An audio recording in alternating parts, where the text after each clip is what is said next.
Bonjour, bienvenue pour une nouvelle vidéo pour vous présenter encore une figurine de la collection Dragon Quest avec encore le personnage de Yunkel, mais cette fois-ci collection Furyu. Et nous avons le Yunkel, non pas avec l'armure à l'épée maléfique, mais l'armure à la lance magique. Pourquoi ce changement d'armure? Tout simple, et bien effectivement il avait cette fameuse armure qui a été détruite par Rafaruto. Rafaruto qui a été un des soldats de Baran, le père de Fly.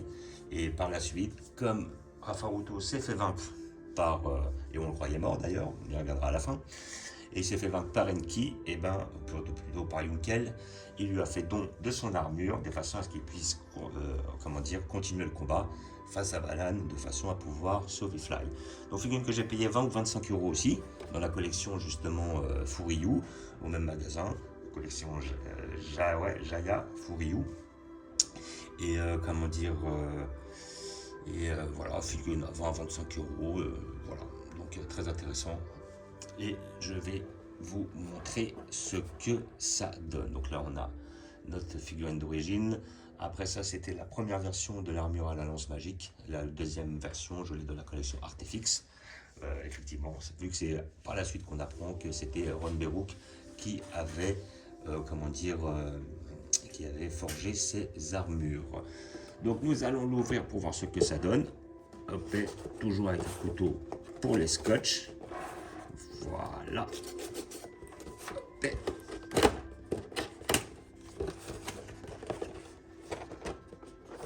Voilà.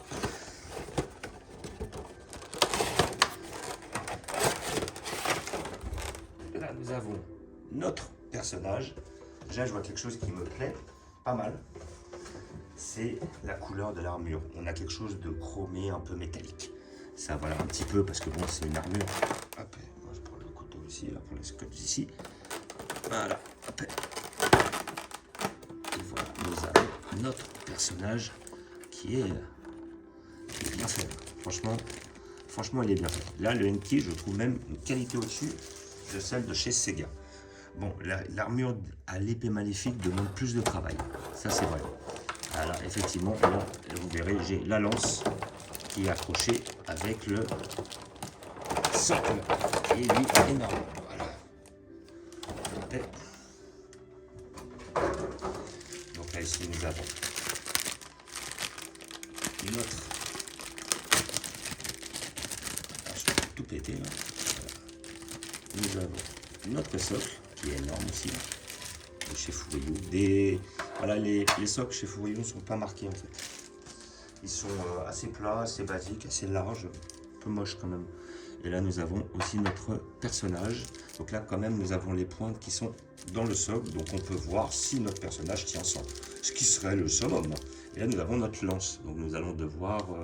alors peut-être à mon avis, si on a la lance en deux parties, c'est peut-être pour pouvoir la mettre justement au niveau de son bras. Je pense que ça doit être ça, pour pouvoir la mettre bien comme il faut. Donc voilà, effectivement, la première fois où on le voit un petit peu maîtriser cette arme-là, c'est quand il rencontre Mist. Enfin, quand il revoit Mist, qui décide de l'affronter, que Mist lui fait comprendre qu'ils ne sont pas du tout au même niveau. Et c'est le moment où, Fly vient de récupérer sa nouvelle épée. Donc moi, je pense que c'est pour ça, ouais. Alors, comment il la met? Parce qu'après, je pense que la lance, on la met après. Là, voilà. Là, on va incorporer ça. On va forcer un peu.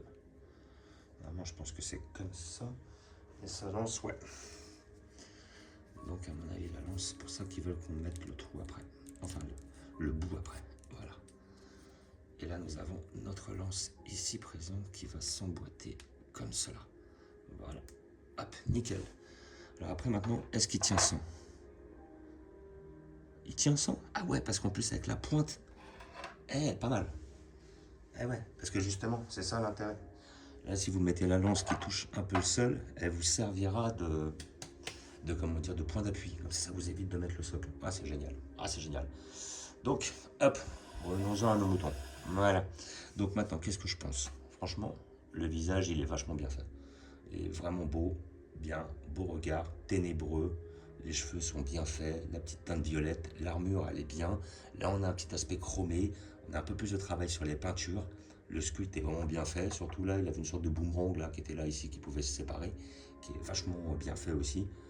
Là niveau peinture, niveau sculpte, les petits effets de peinture là chromés sur l'armure, elle est plus quali. C'est la seule chose qui manquait sur ce fameux Yunkel aussi, mais le Yunkel avec comment dire avec l'armure à l'épée maléfique.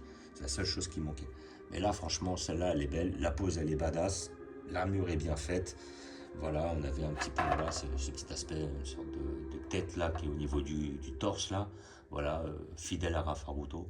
Franchement, la pièce, elle est bien faite. Vraiment. Niveau qualité-prix, 20 €, c'est très très intéressant. Après, je vais regarder si je la pousse un peu. Est-ce que je peux, si je la mets comme ça, ouais, après, ouais, je donne un exemple, si on la met un petit peu plus loin, et bon, on peut la tenir un petit peu plus droite. Voilà, parce que là, je vais regarder simplement si elle rentre. Si je la mets vraiment comme ça, là, effectivement, elle tient pas. Là, ce qui l'a fait tenir, c'est effectivement la lance. Donc, il faut mieux la laisser un petit peu plus. Ça me permet de me séparer du socle et de la mettre comme ça, juste là. Là, il est un peu trop penché. La mettre un peu plus longue, comme ça, hop. Voilà, ça fait le taf. Et franchement, comme ça, elle est très très belle. Elle est magnifique. Ah, franchement, belle pièce. Hein. Vraiment belle pièce. Hein. Niveau qualité-prix, on est bien là. Elle est très intéressante. Le dos est bien fait. Les petites épaulettes. Ah, franchement, bien. Ah, pour 22 €, franchement, je suis très satisfait. Surtout des figurines à la lance magique. Première version, on n'en a pas. On n'a que la Artefix à la lance magique. Deuxième version. Et puis elle n'est pas au même prix. Parce que bon, c'est des figurines qui sont à plus de 100 balles facile. Là, on est quand même sur des figurines à 20 balles. Et franchement, elle est vraiment bien faite. Ah, je la conseille. Hein. C'est un incontournable pour tous ceux qui ont aimé la série. C'est une figurine que je conseille ardemment. Voilà. Donc, comme d'habitude, je vais vous montrer où je vais la placer. Donc, figurine de la collection Furyu. Voilà, donc voilà, le fly de Furyu était pas mal. Il y avait une jointure au niveau du bras qui n'était pas terrible. Mais sinon, comment dire, elle n'était pas trop mal faite. Mais il n'était pas aussi quali que celle qu'ils avaient sortie pour Banpresto les 50 ans.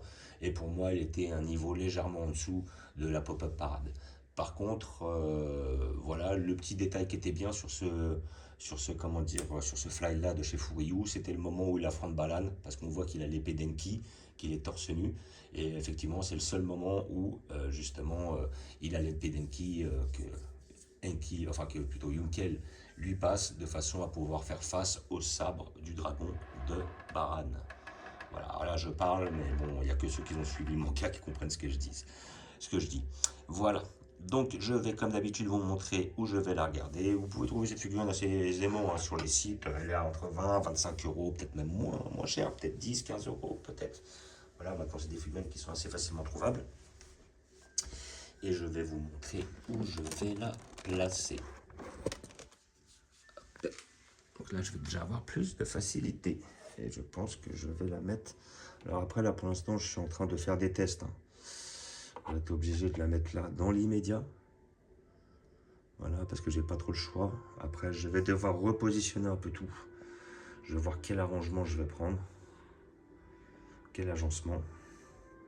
Voilà, donc là, on avait notre Enki deuxième version, première version, et après, avec l'épée maléfique.